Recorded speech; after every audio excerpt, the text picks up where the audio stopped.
પ્રાપ્તિનો જે વિચાર કરે છે ને એના બળથી આ લોકનું બધું ઝાંખું થઈ જાય. એના ગમે સ્ટ્રોંગ દેશકાળ હોય ને આપણે કહીએ ઝાંખું થઈ જાય.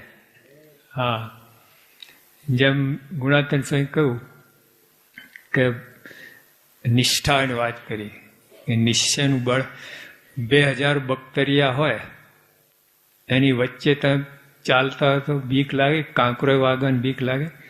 2000 બક્તર એટલે ઓલા કેવેલિયર્સ ઘોડેસવાર હોય ને, ઢાલ તલવાર ને સ્પીયર ને બધું લઈને ચાલતા. 2000 એવા હોય, 2000 ની વચ્ચે તમે હો તો એક કાંકરી વાગે ખરી. એમ સ્વામી કે જ્યાં નિષ્ઠા હોય ને આટલો સિક્યોર, આટલો નિર્ભય થઈ રહે અને જરાય ન એ પડી